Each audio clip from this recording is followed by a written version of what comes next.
I'm going to hit record. The red light's on. Here as well. And we're saying that this is editable, so if we say something stupid or unfortunate, it can be edited. It will be edited. Yes. Okay. Yes. But not necessarily. Yes, yeah. Right. We'll see. But we don't have to be like ultra stiff. No. Oh, please, no. No. Okay. Okay. Good. Yeah. Okay. So the three of us are here in beautiful downtown Northampton on July, what is it, 31st? 31st, of yeah. 2025. That's right. I'm Jennifer Scarlott. I'm a Northampton resident. I'm Nick Mottern, and this is my apartment. And I'm Paki Wieland. I now live in Greenfield, but live in the Valley since 1972. And as sort of three fella activists, we wanted to kind of interview each other. And Nick and I also wanted to sort of pick the brain, heart, and soul of our pal here, Paki Wieland. And the way I wanted to sort of start is by saying that I'm a pretty new Northampton resident. I migrated up from New York City, doing my part to raise rents in Northampton 2 years ago. And the way I got to know these two young people was that in, I think, around March of 2024, when the genocide of the Palestinian people of Gaza was underway. Well, it was becoming more and more apparent. Right. Yeah. Nick had the idea, Nick and others were really asking the local congressman, James McGovern, Massachusetts District 2, to do more. And Nick, maybe you should describe Is what it District happened. 1 or But District 2? this is how I got to know these two people. Well, in March of 2024, Peter Kakos and I went into the office of Jim McGovern in the morning, pretty early, and we did gain entrance easily, and we went there with the intention of sitting in his office until he would become a real super advocate for ending U.S. weapons shipments and for a ceasefire.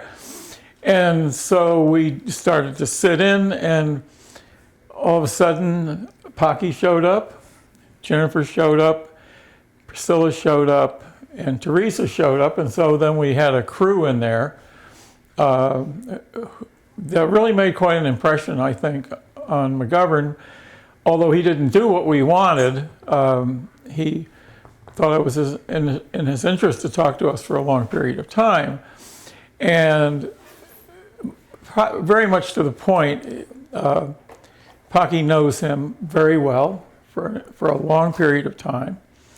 And I think that her being there, I think he considers you a friend, but you were also there as a very strong advocate, yes, and in some ways an opponent of his position. Yes. And Or at least to encourage him to change, to shift it. Yes. Exactly. Yeah. So one of the things that I think Jennifer and I are interested in is your way of being very genuinely a friend of people. Uh-huh. But in his particular case, he is a politician and he has responsibilities in that area, whether you're friends or not. Yes. And so if you could just talk about how you came to know him, how you feel comfortable to challenge him in that way, I think that would be kind of helpful to people, because some folks want to be, I'm pals with some politician, hence they're going to listen to me, and you know, they go through a very self-congratulatory bunch of stuff around that, but that's not your approach. No. I mean, I think everybody should get to know your representative, your state reps, your state senator, and certainly your congressional representative. Senators are harder because if we were in Boston, it would be different. But so it's really something that I think is important. And I mean, I've driven this home to people till I'm blue in the face, and I could tell you stories of trying to push people to get to know their members of Congress. I mean, I knew people who were just to digress for a moment, who were part of Jerry Conley's constituency. In- And he was in Maryland, Right. and in Virginia. He's a sorry. congressman from He was a Virginia. congressman from Virginia. He was on the House Foreign Affairs Committee. And Armed Services, too, wasn't he? And I don't know about that, but Yeah. I was sitting on his foreign affairs, and then he would give his speech, and I would go outside and talk to him, and the guy was amenable. And here were these people who knew him, who were in his district. I go see him, tell him, talk to him. And oh no, I know his history. Forget his history. Go talk to him. Let him know your member of Congress should know who you are.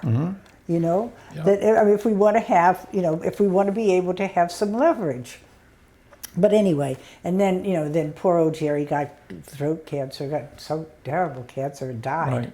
Right. So it's very sad. He was really a genuine good guy, and he usually voted the right way, and at least he spoke out in the Foreign Affairs Committee. But you need to push these guys. Yeah. Because they have other constituents who are saying no. Well, let me ask you this. What is it in your background, your personal history, that makes you able to have a very generous or friendly attitude towards someone like McGovern, who at this particular moment and for the last couple of years, in my opinion, has not been doing the right thing about genocide? So many people would just be so mad at him, they'd say, to hell with it. Well, I mean, what? Before Paki responds, just to say that we weren't just there for an appointment with Mr. McGovern. We occupied his office for 3 nights. We set up camp with sleeping bags, literally, with people bringing us pizzas, with the press coming, knocking on the door, wanting to interview us, and Paki was right there with us for 3 nights. McGovern himself wasn't there in the office. His staff came and went. They kindly did not call the cops on us, did not have us arrested and hauled out of there. But it was, many people would consider it a sort of extreme approach to dealing with your pal, the congressman. Well, I think it was. I was actually, when I came through Northampton, I was on my way to Cape Cod to visit a friend. And I stopped because I think Priscilla called to say they're at McGovern's office. So I stopped, went to McGovern's office and said, "Do you want us to stay?" "Oh yeah, stay." So I forget Cape Cod, but I think, part of my, once upon a time when I was a professional, I was a family therapist, and it was in those heydays, the wonderful days of narrative family therapy, giving people the opportunity to change their narratives, that hardcore belief you have, and one of the things I wholeheartedly believe is people do not change from negative injunctions. They'll change if I handcuff you and say, but it's not negative injunctions that move us. You mean when somebody says you must do so and so? Yeah. You're a jackass. I want you to do this. Yes. I say, well, thank you very much. Next. Yes. Right. So and I think it's that part of each of us. Particularly him.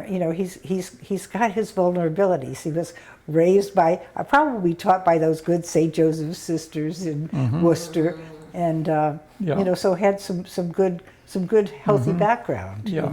So some good social justice background, and he was also Joe Moakley's assistant aide, and Joe was just a great guy. He was a very popular congressperson. He was very popular, and he was the most articulate person supporting Latin American rights, countries in Latin America. And so Jim learned from him, and then when Moakley died too young, Jim became the Congress member. Well, Paki, you've got a very light touch about the way you deal with people, in my opinion, and a very kind one. And so you grew up in New Orleans. I did. Is that right? I did. Okay. Now, is there any... Let the good times roll, which is the motto, Okay. Laissez le bon temps rouler, cher. So would you say in your growing up, what effect did that have on you to grow up in that place? I mean, what kind of a kid were you? Oh, to be a Southern lady. Uh-huh. But seriously, I mean, I did a lot of acting out as a kid. I mean, it was, it was, I grew up in apartheid South. There was total segregation. And even within that, you start realizing what's going on here. And fortunately, in my case, it was probably not dissimilar to Jim's, there were good priests and nuns who embraced, liberation theology before it was even, a catchword. Oh, really? Wow. And so, they believed in justice, and these were the people who pushed us and say, oh, okay. So, teenagers like to act out. Right. Against the powers that be. And I sometimes think how fortunate I was to be a teenager as the apartheid state was falling apart. And we could really act out against the really bad stuff. What would you do to act out? What would we do? We would have integration masses on Saturdays at Ursuline Academy. I mean, we would talk. And we would meet and strategize and support particularly the Black leaders. So were you able to have friends who were Black as a teenager? No. When I was finishing high school, the school integrated, and there were some Black students who came, and I got to know them, but. When was this? This was, I graduated from high school in 1961. Okay. So, Pre-busing and all of that. Oh, yeah. I mean, and that was the other thing that was interesting because we got the newspaper. In those days, they had the Times-Picayune, the States, and we had 3 newspapers in New Orleans. And in part of the city, there were actual people pushing and making disturbances around integrating the schools. I didn't even know it. Yeah. But I think there was always this learning about justice, and it caught. And your parents, how were they around this issue and what? Oh well, I was never allowed to use the N-word. Yeah. And that was. And that was common at that time. Well, people did, yeah, Yes. yeah. And I mean, that was one of the rules. My father was a very interesting person. He was an insurance person. And he made friends with a lot of the natives. There are a lot of Native Americans who own land and have oil wells even. And he insured them. And we got to know their families. Oh, really? Yeah. And I Wow. mean, I remember Good Friday, which was always a holiday for us. We would go out to the Crapels and we would go crabbing and ride their horses and So he was a very social person. He was very social, and I think that's part of his gift to me. It was rich culturally. It was, yeah. And I mean, I think at one point I was away, my parents and the Crapels decided to go on vacation together, and they went to Mississippi to a hotel, and the Crapels were not allowed to stay. The Crapels were the Native American couple. Yes. And you would say that was through the Catholic school. Yes. Oh, yeah. I would say that. Yeah. And the sad thing is, Amy Coney Barrett went to my high school. Why didn't she get that too? Yeah.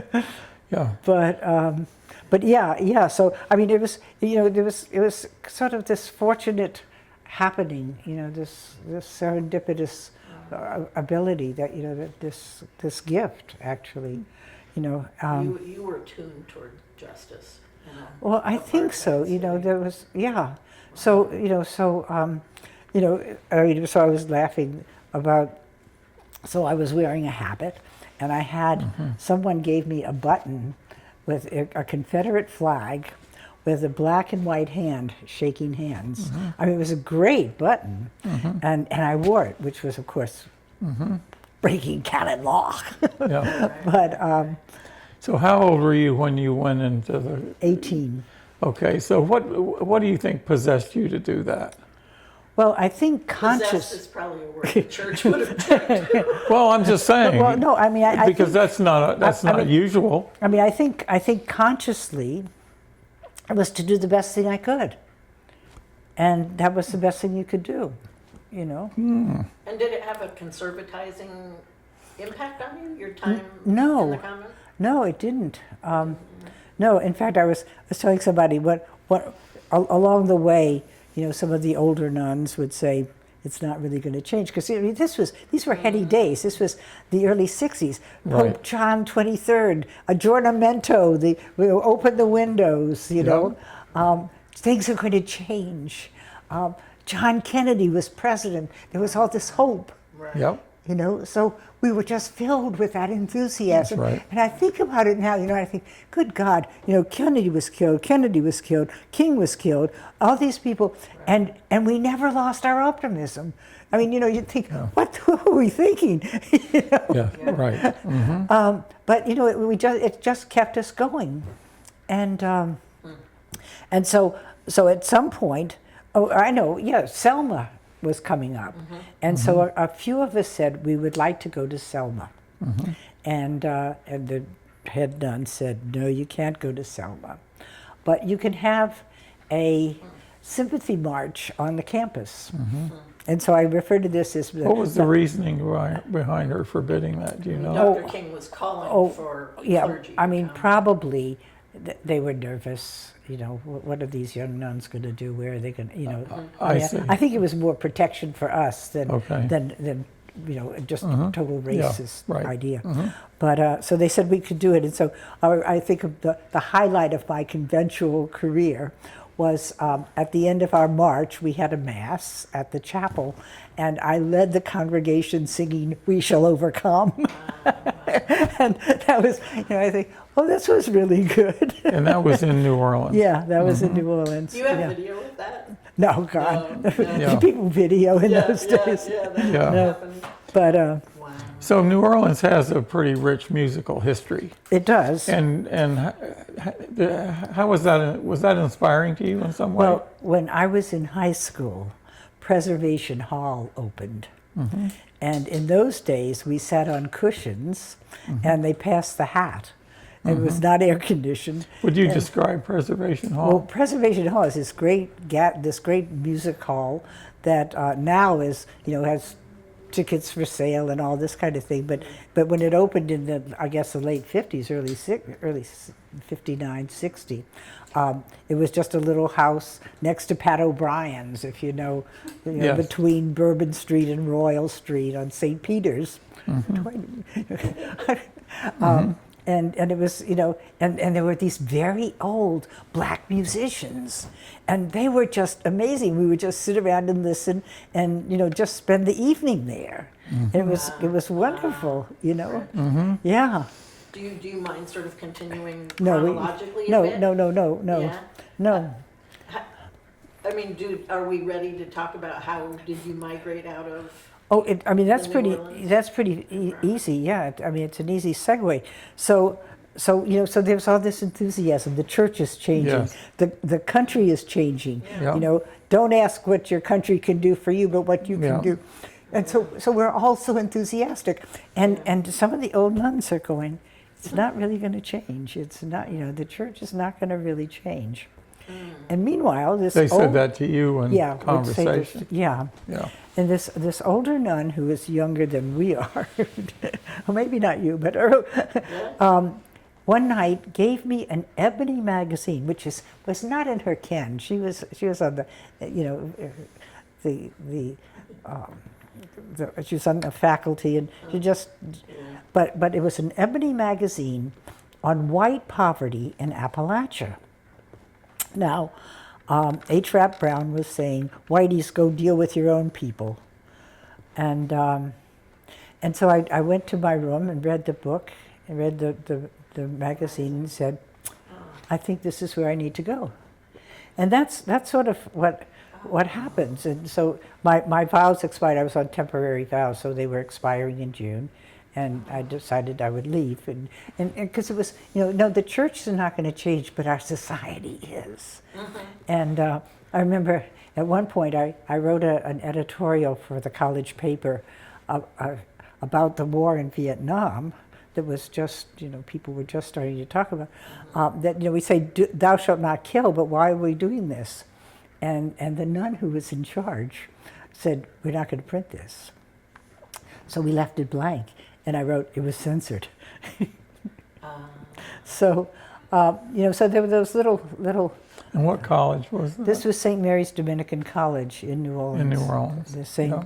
good Dominican sisters. And were the sisters who were saying to you, the older ones, that were saying to you, the church isn't going to change, were they trying to say to you, you need to go outside the church as a social justice? No, they were activist, saying, or- don't get your hopes up. Okay. Yeah, no. Okay. Were they telling you to calm down and Yeah. pulling They were in just kind of- saying, Okay. too bad, sister, Okay. but Yeah, that's it's not going to happen. Yeah, Okay. yeah. So I went to West Virginia. Oh my God. Whereabouts? Because of an article in Ebony. Yes, it's That's Ebony fascinating. magazine, and that's since then I've one of my cores is if somebody asks me to do something that's good, and I have no compelling reason why I can't, then I need to do it. So Kathy Kelly says, "Come to Bahrain." I go, "Oh, okay." So where did you go in West Virginia? So I went to Terry, which was in part of Raleigh County. Beckley is the county Is that seat. in coal mining country? It's totally coal mining country. It was a Yeah. coal camp. It was on the New River. And I lived at the house of Miss Miller and her son. And Miss Miller was the postmistress. Wow.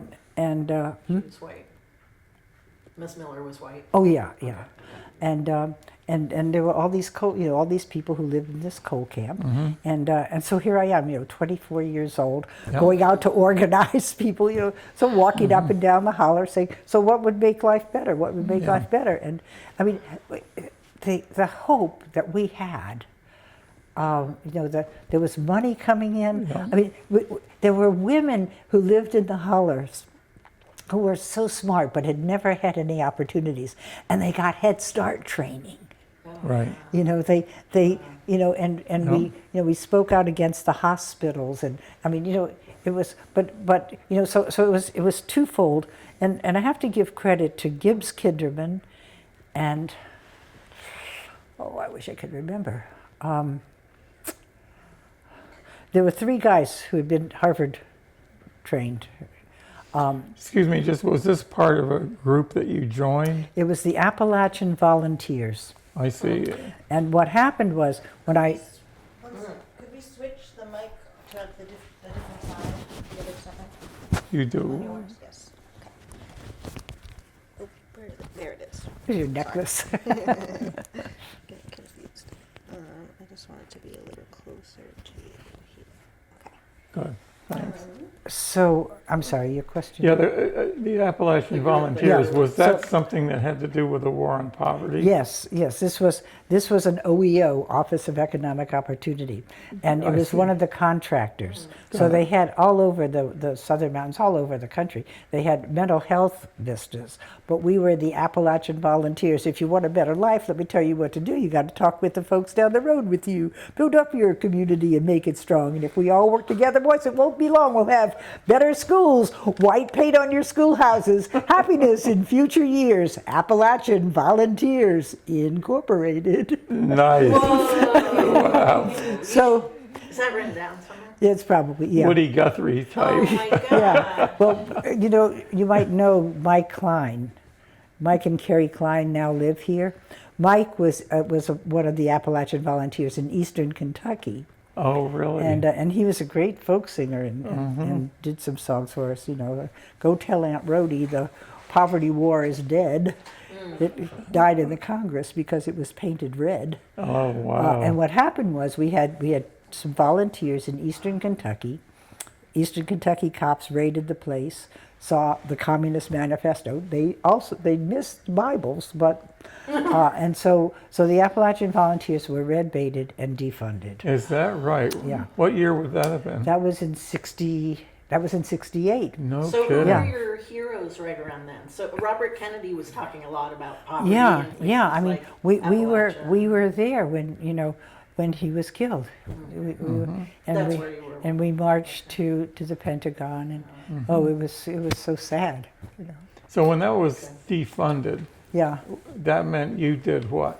So the last thing that they funded was some of us going to Resurrection City, to the Poor People's Campaign that Dr. Martin Luther King Yes. had dreamed of, and then he died.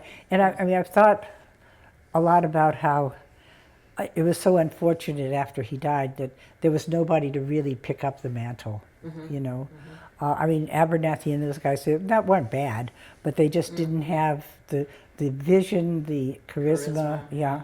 Right. But but we went. We set up tents. We lived on the mall. You did. You Yeah. were part of Resurrection. Oh yeah, City? yeah. Oh wow. Yes, yeah. What do you think of Reverend Barber's efforts to? Well, I think Revive. he's trying. Yeah. I mean, it's it's such very different times. And I mean, there are people who criticize, it's just performative, but I think he's doing what his lights show him, and I think that he's there, and they keep doing their actions is good, Yeah. you know. The Poor People's Campaign. Yeah. Well, Yeah. so when did Resurrection City end? It ended probably early June, mid-June.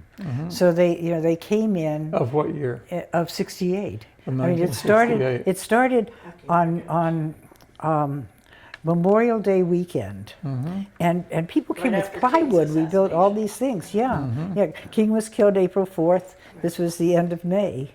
And I think everybody was. I mean, all of his people were probably still in shock. Right. And, Yeah. but it was extraordinary in that there were Chicanos from out west. There were blacks from the city. There were blacks from the rural areas. Chavez and all. Well, Chavez wasn't there, but Reyes, Lopez, Tiarina, and others were there. So there were. I mean, there were. It was quite an amazing it. gathering You were the right of age. people. Yeah. Oh my God. It was wonderful, and so it was a great. I mean, these are all the things So we still had hope. So they came in and they tore it down, Yeah. and we still had hope. Right. What did you do then? So what I did was I met a man at Resurrection City, and we ended up partnering and eventually even getting married. But and then we traveled and Where was he from? he was actually from here. He was living in, I think he was living in Holyoke, but he was part of Mount Toby Friends. I see. And so he had gone down as part of Mount Toby Friends to Resurrection City. And how old were you at that moment? I was 23, 24. And you got married then? Yeah. And then what was your occupation? Well, I was not occupied. I mean, at that point, my job, my wonderful OEO Appalachian volunteer job was over. So, but my parents had both died, so I had some inheritance. So. Did you then move to New England? No. He and I and some other friends who were all part of this. One of my dearest friends we worked together in West Virginia. In fact, she and her husband and my daughter and I are getting together later this next month to visit. But decided we needed to go. First of all, we wanted to visit everybody we had been with. So we went to Texas. We went to all these different places to visit people, and we ended up moving to. Eventually, Gil and I moved to Lake Tahoe for that winter because we were on our way. We were thinking of going to Canada, and he grew up in Switzerland, and we were in the Sierras, and it reminded him of home, and so and I Was he an American citizen? yeah, and at that point I discovered I was pregnant, so we settled in at Lake Tahoe, and that was we both worked at Squaw Valley. Was he fearful of being drafted? No, he was older than I was. He had been drafted. When he and his family moved here. I see. It was either join the army or get deported. So he actually went to Korea, and I think it did terrible things to him, Yeah. you know. And Paki, what about you and feminism, which was so, it's Well, becoming so One of the powerful in the late 60s? One of the things that was kind of interesting was the Appalachian Volunteers had field men, and I became the first field man woman. So in Wyoming County, I worked there, but we had a local man who also was my co-chair, because, you know, In West Virginia. in West Virginia, Yeah. you know. Would you have described yourself as a women's liber type? Well, Or- not yet. I mean, I don't think I would have used that language, but yes, Okay. you know, and in fact, I've had conversations with some of the women who said, you know, God, we were so blind, you know, what did we not know?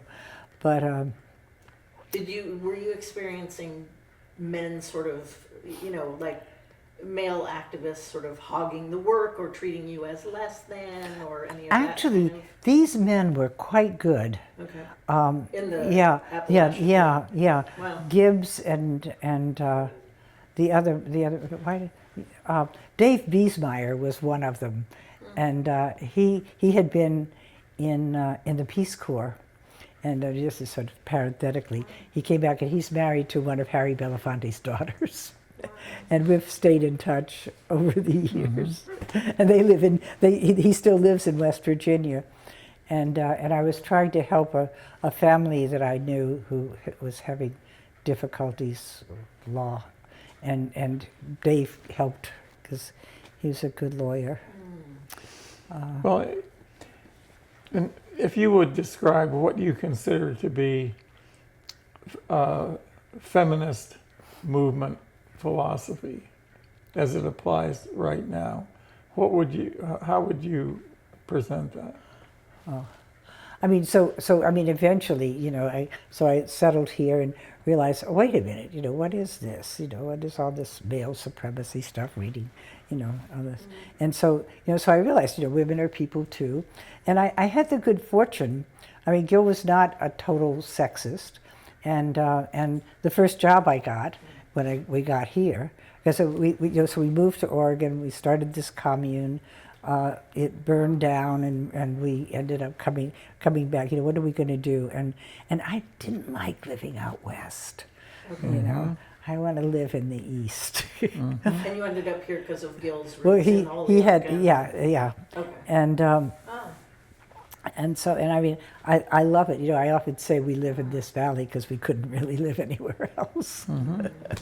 It's not America in so many respects, you know,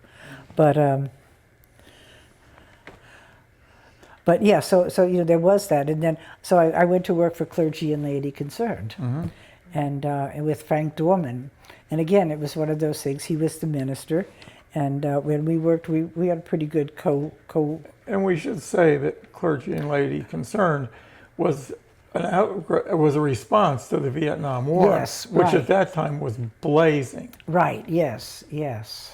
Go ahead. Yeah. No. So you know, it was. I mean, I've just been very fortunate that you know, wherever I land, you know, it's good fortune, you know. Well, I was going to say there's something deliberate about this. You kept being in the place to be.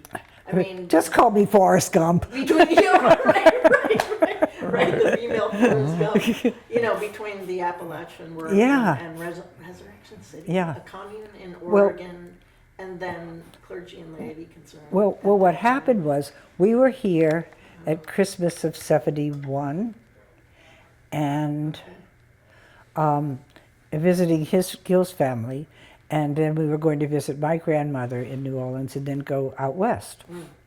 So on our way between here and New Orleans, we stopped in Harrisburg, where people were getting ready for the Berrigan trial. All right. Right. And so we find out, you know, the house burned down. We went out there anyway. Gil and I thought, well, maybe we should go to Washington State. It was pouring rain, and I said, turn right. Go east, young man. So we headed to Harrisburg and worked with them with the trial. And the trial, Harrisburg, tell what the trial's Oh, well, about. the trial was so good. You know, that was Henry Kissinger was convinced that Daniel Berrigan, Phil Berrigan, Liz McAllister, Ted Glick, and what was his name? Oh my God, the Pakistani. Oh, this is terrible. Who taught at Hampshire? I don't know. Shoot. Iqbal Ahmad. Oh, yeah, Iqbal. You know, and Iqbal was part of the group too. And one of the things that was so funny, when he called home to say, you know, I've been arrested with these Catholic priests, and his mother says, I can understand protesting the war, but what are you doing with all those Catholics? Right. But anyway. But this was over the draft card burning. Yeah, so they were accused of trying to blow up all the tunnels in Washington, D.C., and kidnapping Henry Kissinger. I mean, it was so ridiculous, the whole thing. So, but their trial was in Harrisburg, Pennsylvania, and that's where I met Francis Crowe and others from here who said, well, we were saying, well, we don't know where we're going to live, and they said, well, come to Western Mass, and I'm going, Western Mass? Is there a town? Is there a city? What do you mean Western Mass? Yeah, but yeah, what? yeah, You know, now of Sounds course like a region. right. So, but it was it.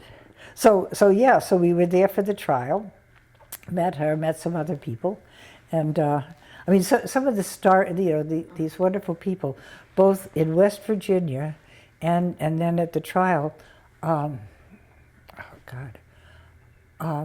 There was a wonderful couple who lived in Kentucky.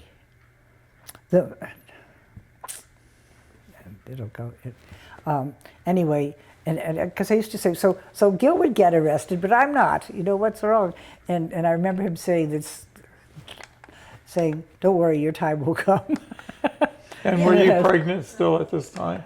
No, this was, I was actually pregnant a second time, and the child died in childbirth. Oh, wow. But now I have one daughter. Yeah. Right. Yeah. But when you moved to this area, Yeah, you had I had one daughter. one daughter. Yes. I see. And Paki, who were you becoming politically? Like from your convent days to now, the mid-70s? Yeah. How would you say you were evolving? Well, I think, If I mean, at all. one of the things I have to say is, what did I study? I studied theology. And what was happening in the world of theology in those days was we were leaving Thomas and all those folks behind and moving towards these incredible theologians from Germany and the Low Countries who were challenging the Catholic Church all over the place. And they were really the forerunners to liberation theology. I see. And Karl Rahner and those folks, and so you know, so they really gave some meat to it, if you will. Pardon, Right. vegetarians. But Yeah. so you know, so there was this. I mean, I think I've always had faith. I'm not always a good Catholic, of course, but you know, I used to say, somebody said something about your relationship with the church, and I said, we have an interesting relationship. They don't like a lot of what I do, and I don't like a lot of what they do, but we're sort of stuck. Right. Yeah. So, And you're not sorry to be stuck, but you have some Buddhist interests. as well. yeah. Well, you know, so I get this cancer diagnosis, and I go visit my friend Sarah Buto, the UCC minister, and I said, so I don't know, maybe we're going to have some kind of memorial or funeral. I said, how do you do with Buddhist Catholics? And she said, I'll do it fine. Yeah, you can blend those. So when did Buddhism enter into your thinking? Actually, when Daniel Berrigan and Thich Nhat Hanh were both during the Vietnam War, actually, they brought him here. And so you know, the little seeds of Thich Nhat Hanh. Had you been aware of the monks who self-immolated? And Yeah. But his, you know, his flavor of Buddhism is so gentle that I thought, oh man, this is the one for me. You know.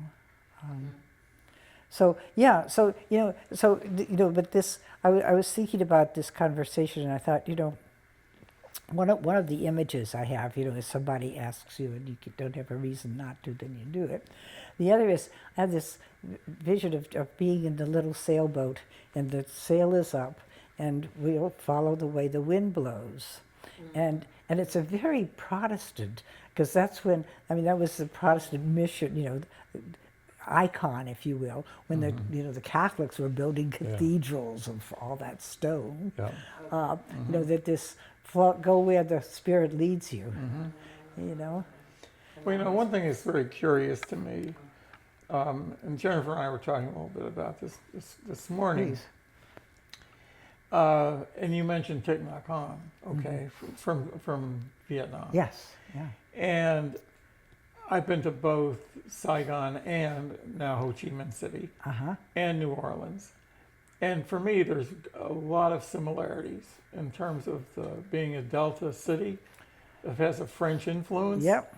And in the south, the southern part of Vietnam, people are much more laid back than they are. And then if this war had been left up to the people in the south, it's interesting how it would have turned out compared to how it did. So I was just wondering if there's whether your interest in or your sense of ease with Thich Nhat Hanh had to do with your whole youthful experience. Oh, probably, not consciously, but it's a good thing to think about. We'll go back to that negative injunction. What do we respond to? An embrace, an invitation, not the camera. And that's what that flavor of Buddhism that is. It's. One of my favorite things, it was a woman practitioner who came and did a day of mindfulness with us one time, and this one of our Sangha sisters said, I don't know what it is, but every time I sit down, I just fall asleep. And the woman says, Common complaint. maybe it's because you're tired. That's an embrace. That's not an injunction. Right. Stay awake. Yeah. Feather. So, yeah. But, let's fast forward for a moment, because, this just being in the right place. Yeah. So I go out to Standing Rock, 2016. Oh, you did. And I'm there when Donald Trump is elected. Okay. And it's, it's totally shocking. And Ty Berry, Medea Benjamin's partner, was there. In fact, we had driven out together. And so I saw him and I said, Ty, I think I need to go to D.C. And he said, great, I think we could use you. So we went from there to, that was November of 16, January 1st, 2017, I moved to the Code Pink House and became the coordinator until COVID drove us out. Oh, okay. So you were there for 3 years? Yeah. Oh, that's so interesting. And more of that fast forwarding, we started with Gaza and McGovern, and part of how I came to know you, Paki, and to know your generosity of spirit, your delightful sort of mischievous sense of humor, and your resilience was through our different approaches to McGovern. You had a more embrace type approach to him, and I had a more hit him over the head really hard approach to him, even though I do have like theoretical somewhat understandings of Buddhism. But yeah, but so I guess what I'm getting at is, just will you talk a little bit more about what Palestinian liberation means to you and what your hopes are? Oh, yeah. I think I had the good fortune to go to Gaza in 2009. How did that come about? Well, it came about with Marty Nathan, who I've introduced. I met her you very met her, briefly yeah. before she passed. She was a physician who was very much a political activist here. And we had been at the Saturday Vigil, and we were walking home. We lived near each other. And she said, I'm going to Gaza. And I said, oh my God, I'd love to go. And she said, well, come. So our delegation was organized by a Palestinian American woman, Amal Wadden, who is now in Palestine, in the West Bank. and other people who were in Cleveland. And so they said, of course, come. So Marty and I joined their delegation, and it was really fun. It was a mental health delegation. Okay. And a few years after Hamas was elected as the government. Yeah, and I mean, there are certain things. I remember when Hamas was elected, I was driving home, and the U.S. government said, we will not recognize them. And it was like, damn it. You've got to, you may not like Ho Chi Minh, you may not like Hamas, you may not like Bolsonaro, you may not like, Lula, but they're elected by their governments, damn it. Right. Vote, recognize them. But of course, no, the U.S. didn't do it. And of course now, what I heard the other day, Hamas is a terrorist organization. So there are these caricatures. And I think part of what I'm about is looking at this thing that I learned as a family therapist is letting go of the narrative of what I know is true. Because it's not. Yeah. Yeah, it's interesting. Yeah. So where are you hoping things go for Palestine? And what does it mean to you personally to work on this struggle and to support it? Well, I mean, my hope is that, that the Mideast countries would rise up. The global South is on the right side. And now, France and England and these other countries are saying we're going to, who knows what all that means. But I think that people are speaking out, and there is now food getting in. It's a trickle, but something is happening. It's, I laugh sometimes about it. I think we've talked about this, being, as a little Catholic school girl, I was a little Catholic Zionist. Well, it's the early 50s. The Holocaust, it was terrible. Anne Frank, she was our hero. The Eli Wiesel, we read all of his books. And it was funny because I was having this conversation with a local rabbi recently, and I was telling her this story. I said, I was this little Catholic Zionist.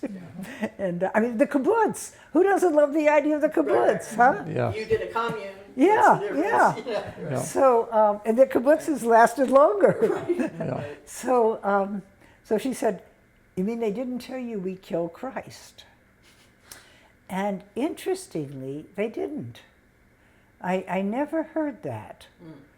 And since then, of course I've heard it, and I know it wasn't the Jews, it was the Italians. And I keep saying to people, don't blame the Jews, it was the Italians, for God's sake. Right. But anyway, I'm sorry about this little tiki. But, so it's been really interesting, and I have a really dear Jewish friend who, when I was going in 2009, we just wept because it's so painful. People my age, our age, who remember the Holocaust, who knew people who, I keep thinking, I remember talking to a good friend, a good Jewish friend, and saying, thank God the Irish famine was so far removed, because I can stop hating the Brits as much. But, so maybe when the last people who remember the Holocaust have passed, we'll have people saying, yes, it was, look what's happening now. Which I really, this is really the challenge, I think, to all of us, particularly those of us who have been trained in the West, we're so black and white. You know, the Palestinians are good, the Israelis are bad. You know, and then sometimes that becomes the Jews. No, Israeli the Jews. Jews aren't bad. The Israelis are, you know, but to really understand, I mean, the place I've come to is, I think the people who are the most duped are the people who are Israelis, because they bought the bill of goods, and they, you know, a lot of them don't realize that the Balfour Declaration was all about anti-Semitism. Get the Jews out of England, Exactly. you know. It was not a homeland for you. It was get out of my homeland so we won't have any more Disraelis who are running our government, you know. But we don't hear that, you know. Zionism is a very anti-Semitic project. Yes. It does great disservice to Judaism. It does. Yeah. And so, you know, but I also understand, I mean, also, I mean, look, Jews have been discriminated against in our country. I mean, look at the quotas at schools. Look at cities, vacation places Jews could not go. You know, And that was very, and there's still that goes on. there might be, yeah. Yes. Yes. And there are people I'm acquainted with, and essentially I was part of their family for quite some time, who chose to adopt a different persona, you know, and tried, you say, to pass. It wasn't like Yeah. in a certain active way, but there is so much pressure in this culture to conform to whiteness and to this sort of purity notion. Yeah. And I think that for most white people, we don't really see and feel that, Right. because it's part of where we came from. Yeah. But for other people who have to make their way in it, Yes. it's hell. Yeah, and I think, you know, that this is a part of our history that we overlook. You know, what was the discrimination Yeah. against Jewish people? Yeah. You know, and I mean, who was I talking to the other day? We were talking about this, and I remember after the Katrina hurricane, I got to spend some time down there with Common Ground, and it was great. And reading When the Levees Broke.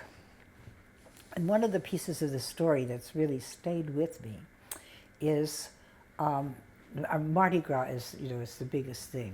I mean, the crew of Comas, the crew of all these different crews, and the exclusion of Jews from all of those. Is that right? Yes. I wasn't aware of that. Yes, and you know, I mean, the biggest bankers in town can't join this club.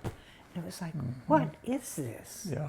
You know, and of course they couldn't join the country club, but they started their own. You know, I mean, they Right. you know, but you know, I mean, that was part of the apartheid. You know, that we were just this little white enclave, and we were very happy. Yeah.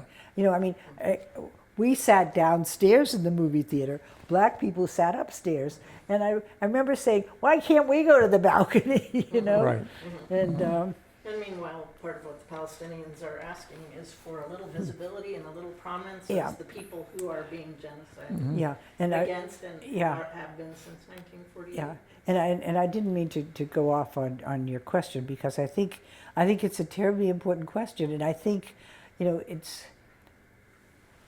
I used to ask myself, how could all those Germans let this happen? How could all those Austrians, how could all those Polish people, how could all these people let this happen? And then I see it here. And I say, oh, I know how. Yes, we have these weapons of mass destruction, the economy, this, that, and the other thing, you know. And so it's really an uphill battle. But I think it really, Palestine is where, as I say, the rubber hits the road. I think, you know, that's the point.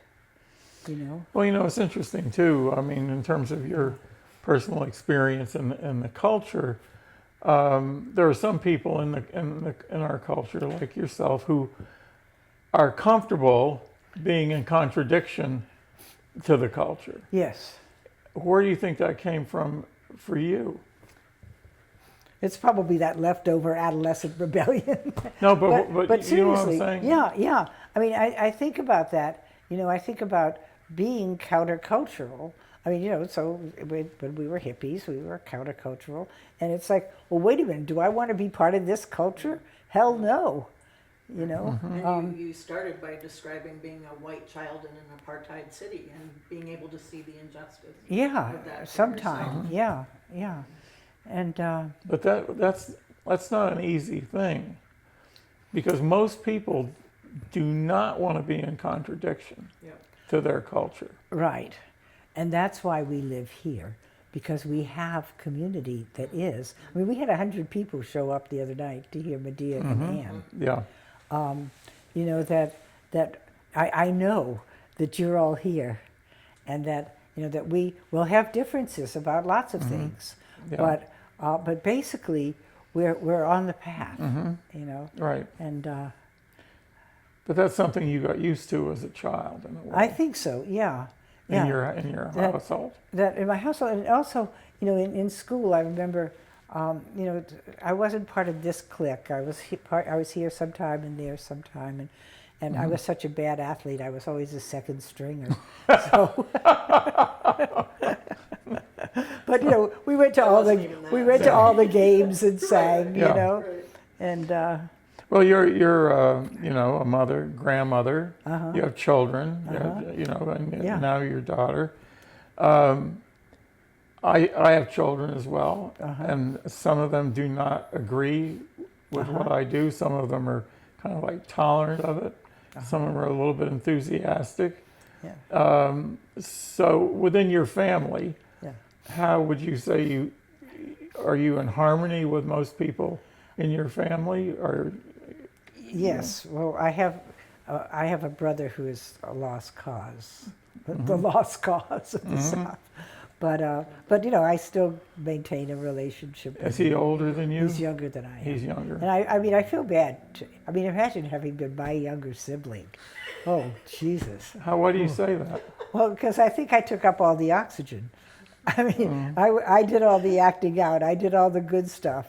And poor little Barrett, he just, came along. Anyway, I have some compassion for him. But my daughter and son-in-law and my grandsons are all give lip service, and and are all supportive. They're not activists, but they all like I'll say something to Will or James, and they both have read it and they agree. I've They gotten don't live it. I've gotten both of them to come to our protests, and no, James is right now in Peru, learning to become who he is, at 23. Yeah. In your family, do you have a role sort of as an elder? Are you an oddity? Are you? No. I think. Well, I am. I'm the grandmother who.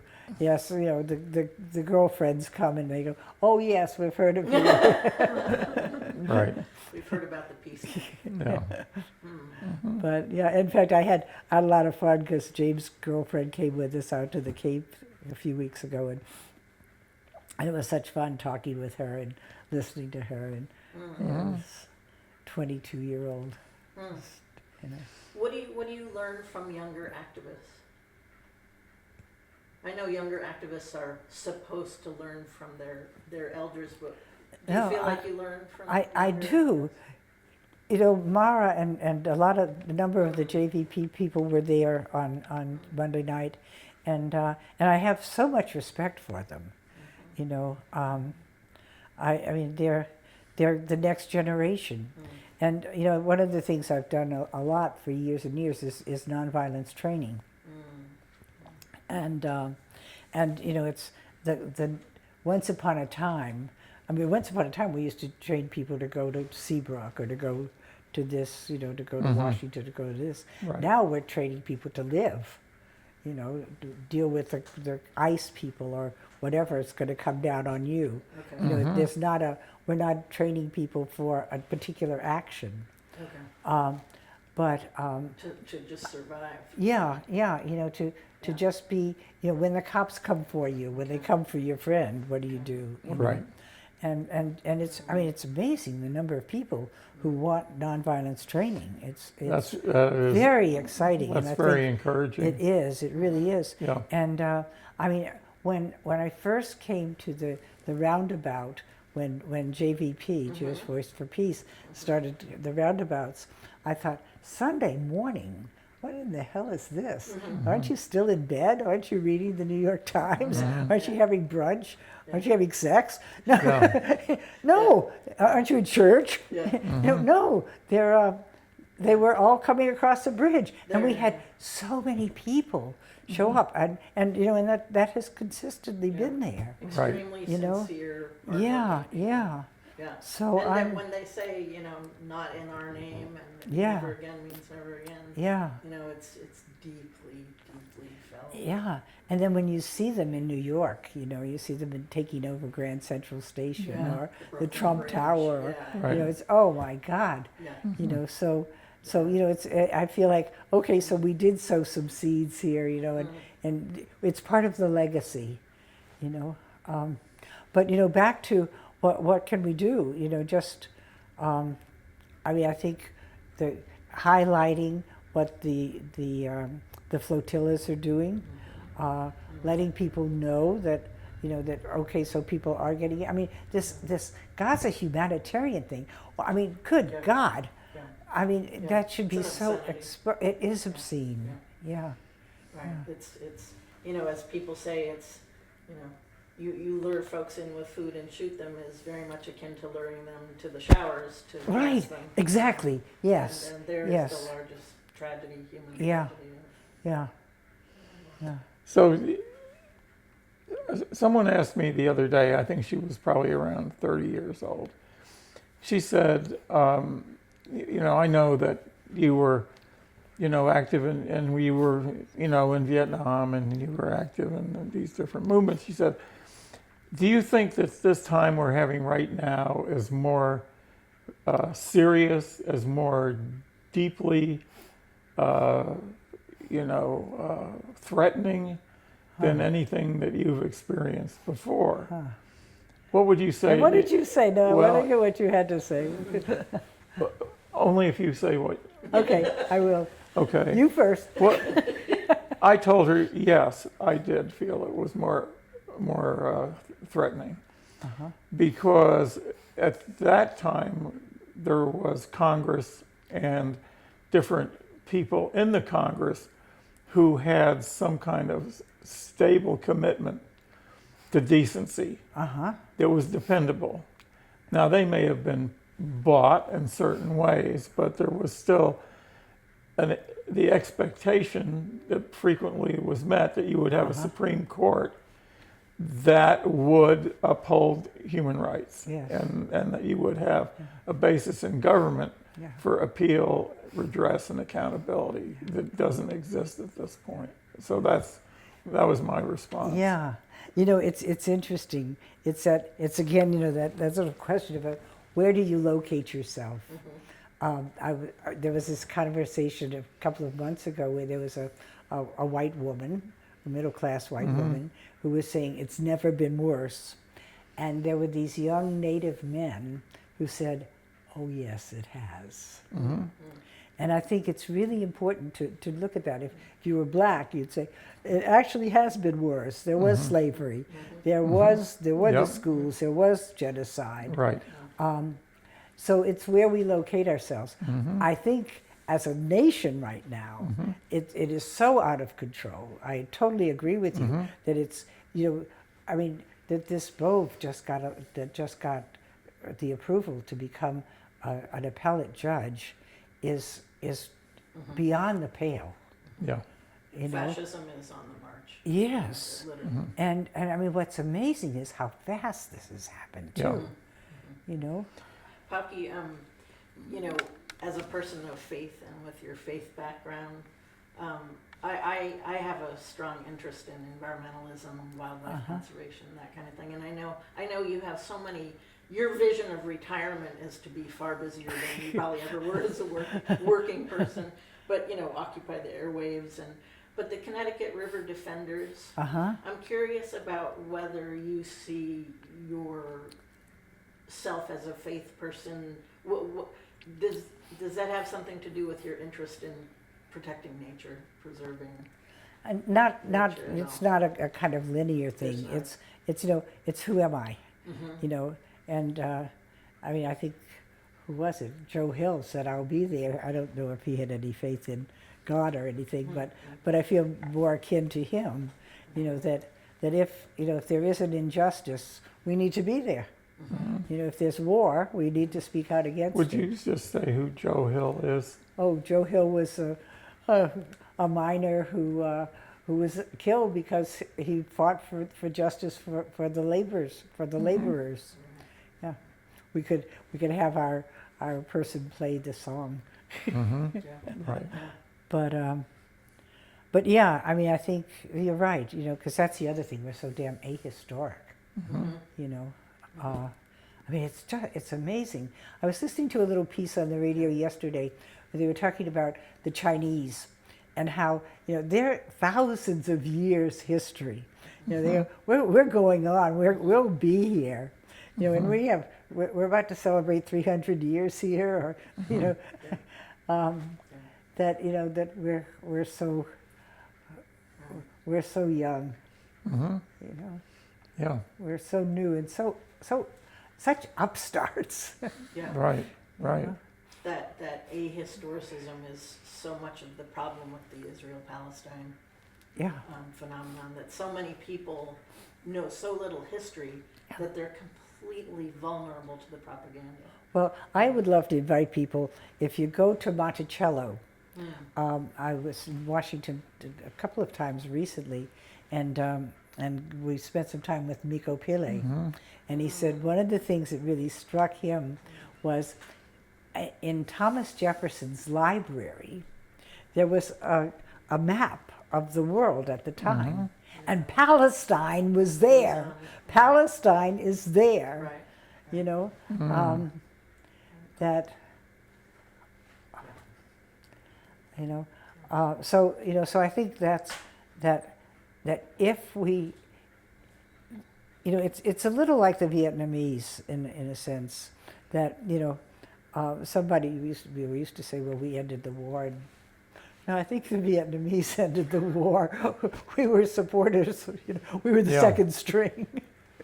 And, you know, I was laughing recently about that. I said, you know, so for hundreds of years, the Vietnamese fought off the Chinese, you know, and then for decades, they fought off the French.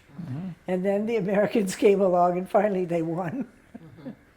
You know? And the Japanese at one point. Yeah, yes. Yeah, Right. as you said earlier, you know, the future is the global south. Yeah. And you know, I think we all, you know, implicitly align ourselves with the global south. Well, I remember years ago, I was in Greece, and I thought, you know, being a post-empire ain't bad. Yeah. So, We get to stop being shitty. right, you know, Well, I feel as though I would like to just, in a way, maybe concluding, but sure. if you would say different authors or musicians, entertainers, philosophers, people that you have found to be very helpful in your progress. Are there certain people that come to mind that way? You know, I'm an old folkie, so you know, Folky or fogey? folky, folk songs, but, you know, but you know, it's interesting. Who, you know, I mean, I think Dorothy Day is certainly somebody who has influenced me, and you know, the other person in that tradition is Matthew Fox, who was a Dominican man.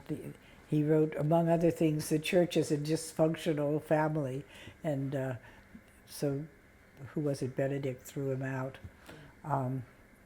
But his paths of creation spirituality, I think, is really a classic. Really? You know, yeah, and it's pretty basic, but what I like is it's paths, so it's not a linear thing, and so I found him very, very useful, very helpful. You know, over the years I've loved, you know, the liberation theology, and you know, mostly it's the reading of it, but it was the practice of it, you know. So Roy Bourgeois is one of my heroes, you know. Right. Yeah. Yeah. Have you been to School of America's protests? Yeah. Did you ever go to jail behind that? Have I been to jail for justice? No, I haven't.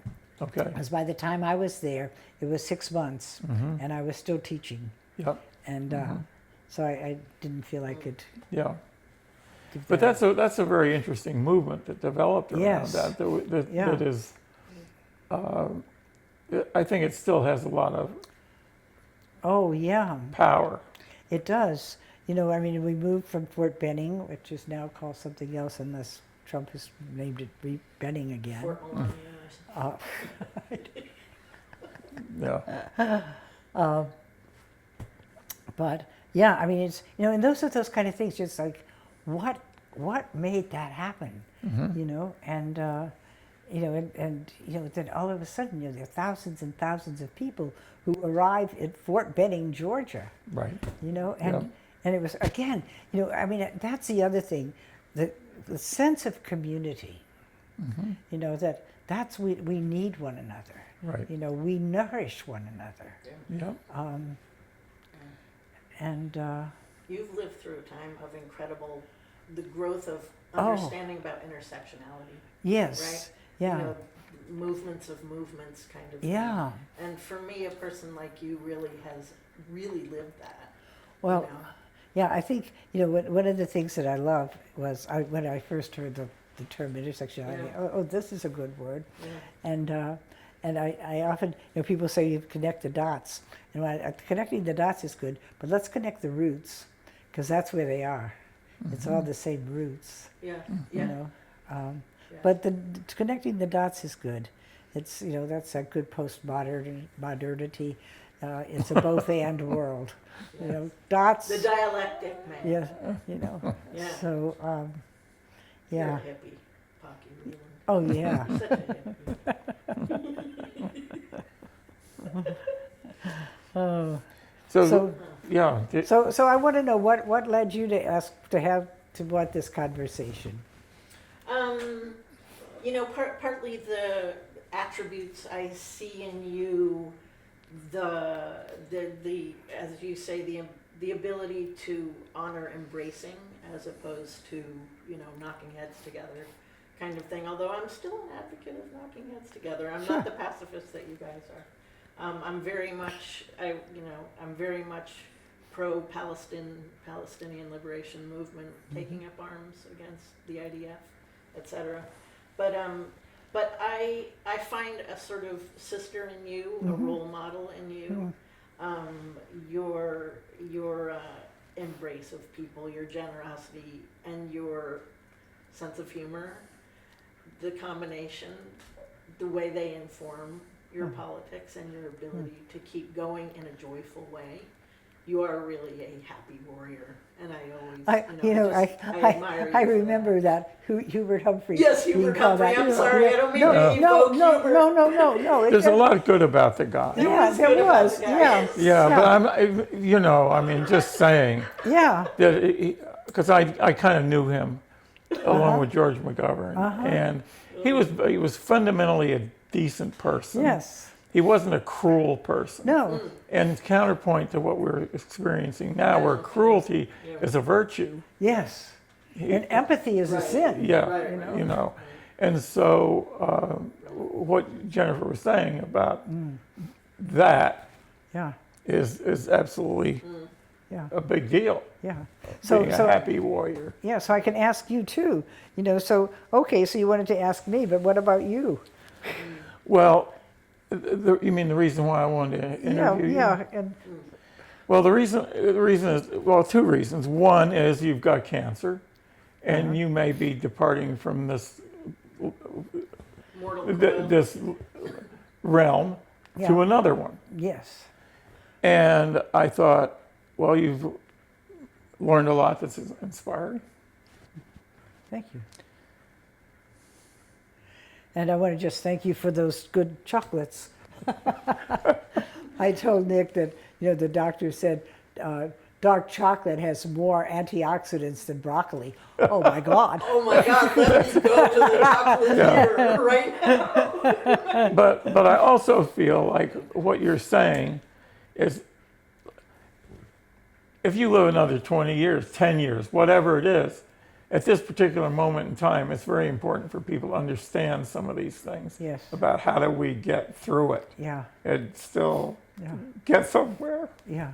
And I think I think we have to love one another. Right. That's the answer.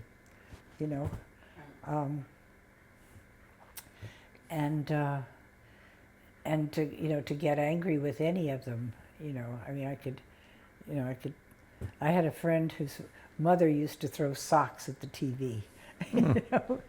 Well, it's My dad threw worse stuff at the TV. it's much better, to get together and get out on the street. Yeah. But so I mean, I think that the thing is, and I think McGovern too will tell you his feelings of impotence. I mean, this power that they have, and it was interesting recently. I was talking to somebody about, and I was naming Trump, saying, if he's gone, the cult falls apart. And I think that might happen because none of those other lackeys will ever be the head of that cult. But this friend said, don't get distracted by Trump. He's bad, but he's also their buffoon. And it's really the powers behind it. Mm-hmm. Yeah. And we forget, of course it's the powers behind the throne. Who wrote that 2025? Who wrote all those things for him to sign on day one? Right. Exactly. I mean, know? Trump was good at making Marco Rubio look like a buffoon during the campaigns. Yeah. Look at who Marco Rubio is as, Secretary of State. He is an absolute out-and-out fascist.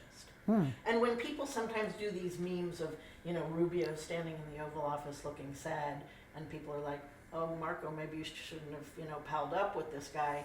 Oh, no. Rubio, if anything, is worse than Trump. So I agree with you. I think Trump is a useful tool to very, very dark forces. Yeah, but they're the ones, not even those in the cabinet, but they're right. People who don't who's the say- guy with those the garden that has Hitler and all these other statues of I know. Yeah, the these- Hungarian guy. I mean they're really very rich, very mean, very. I mean, and I wonder, so you take it over. What do you get? Well, you made a remark a little while ago about being in the street.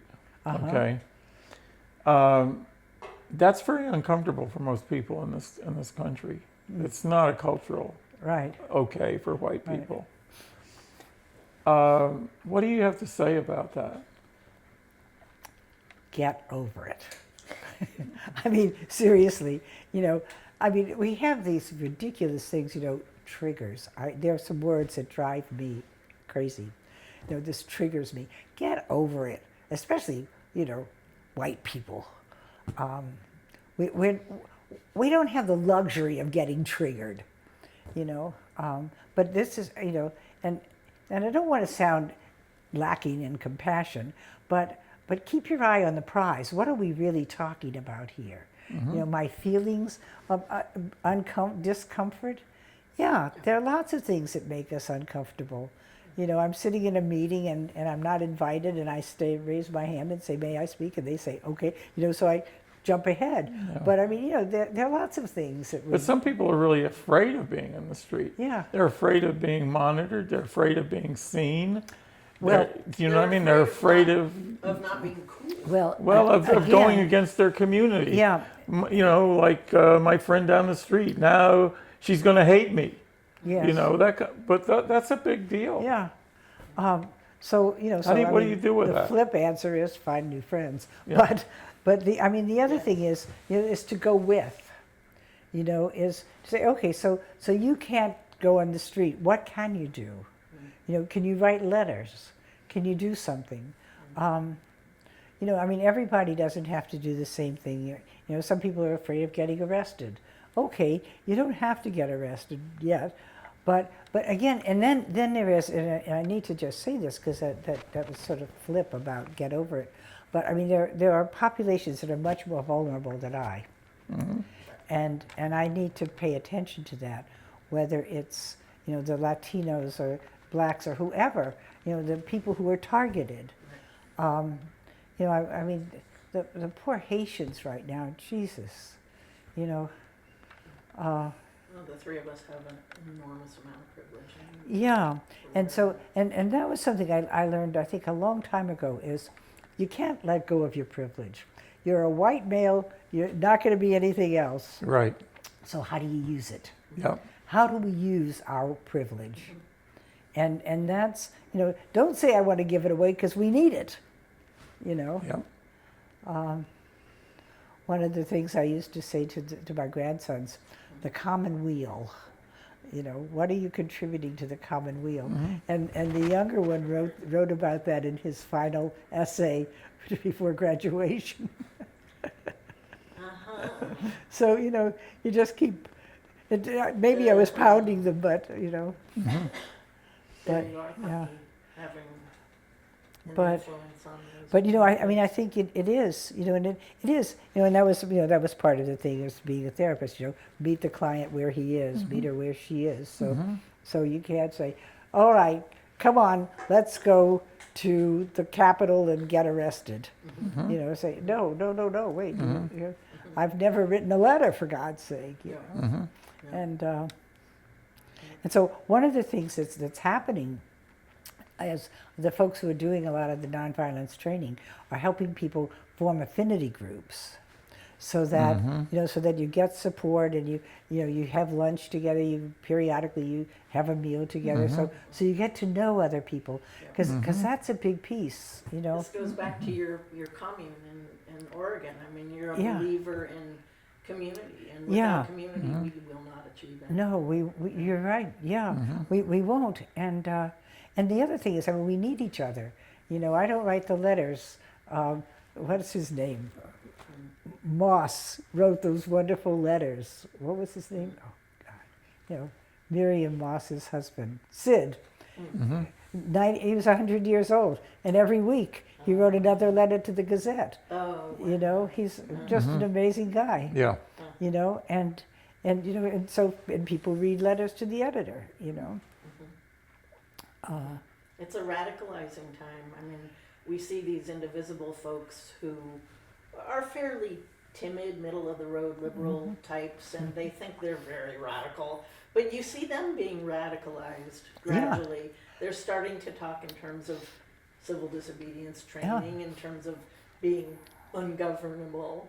You know, they're sharing these memes of pigeons building nests on those pigeon spikes that are meant to prevent pigeons from building nests on them, and saying, be ungovernable, like the pigeons.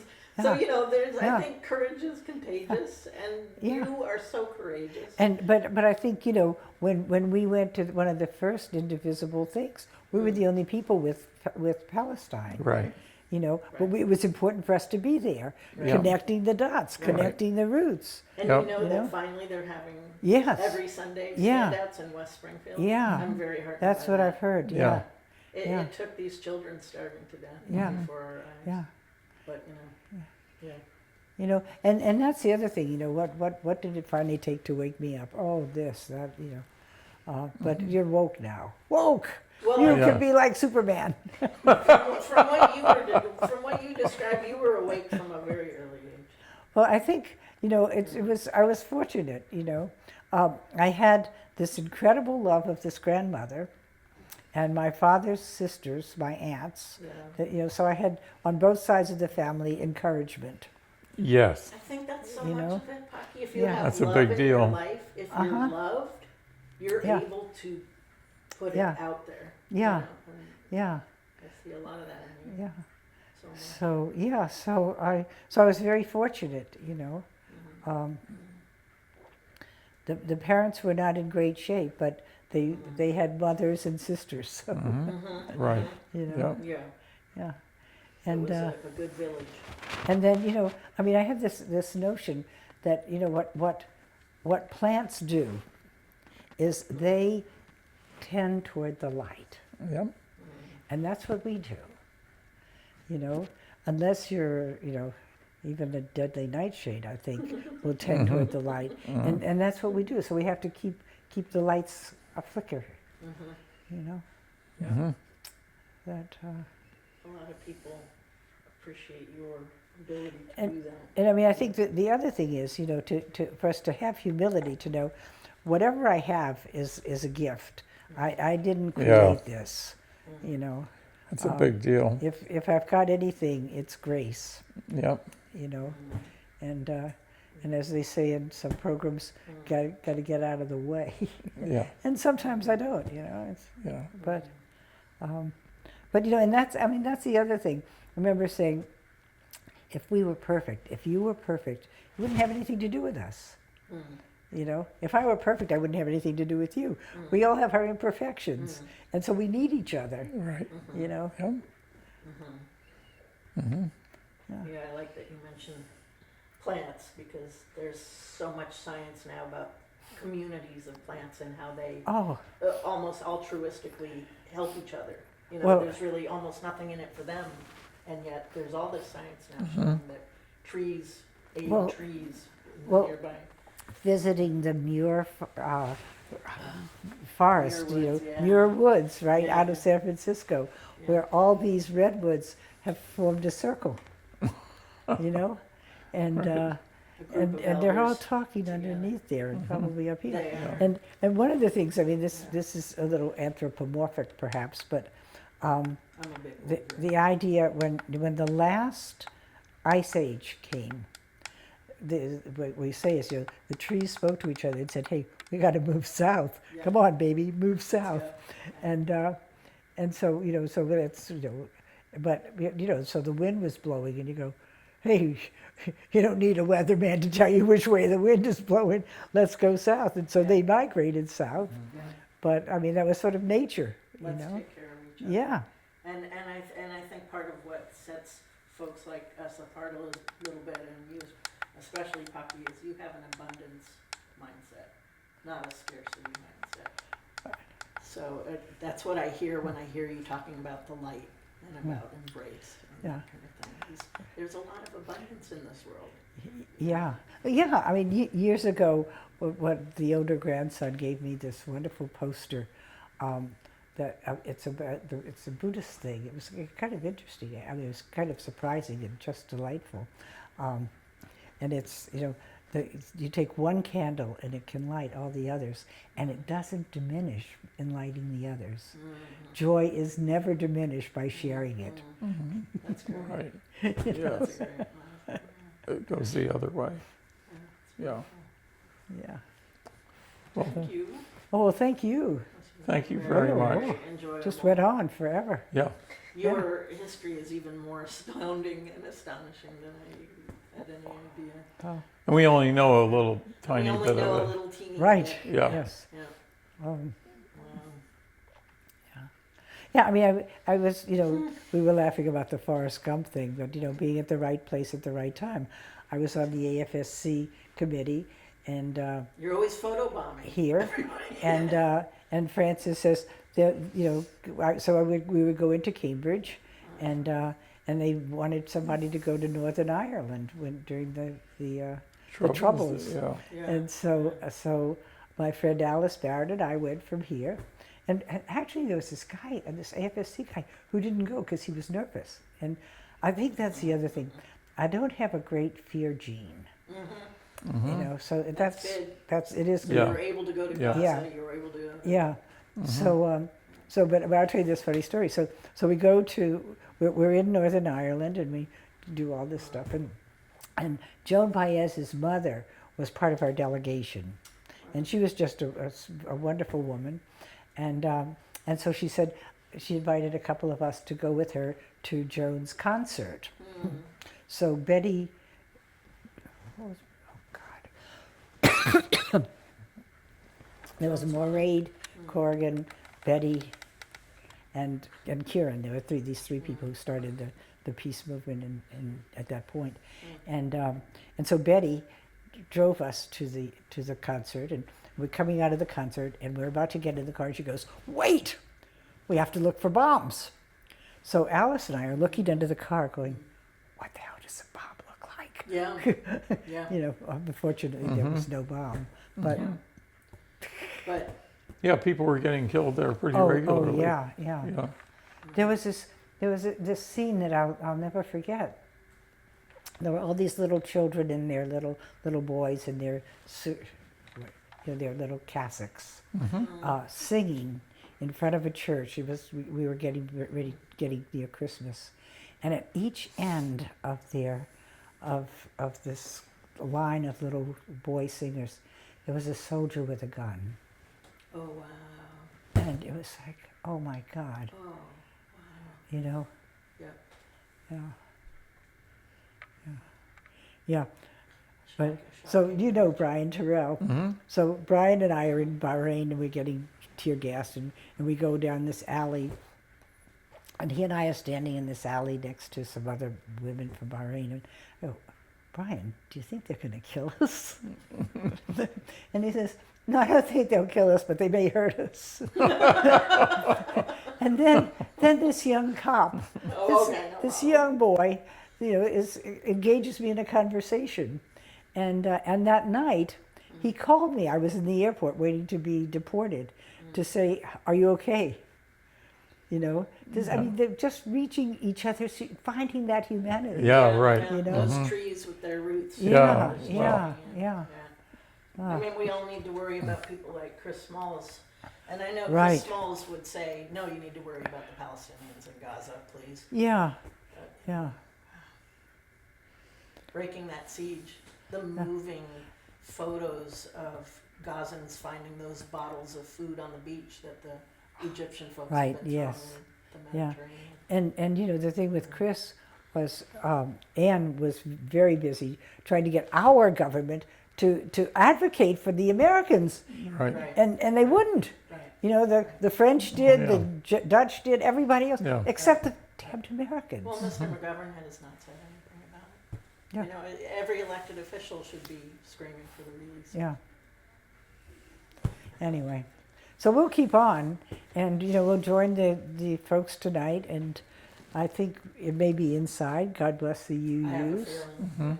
Yeah. but The UUs have come along. they They have, used to be very Yeah. nervous about saying anything Yeah. about Gaza. and They're the doing better. the interim man is quite good. Eric Cherry. Yeah. Yeah. Good. Well, I made some I think you can. kind We're of vegetable. good? Okay, at this Are you point, we're hungry? just You want me? enjoying You each want other. some? I could eat something if Yeah. you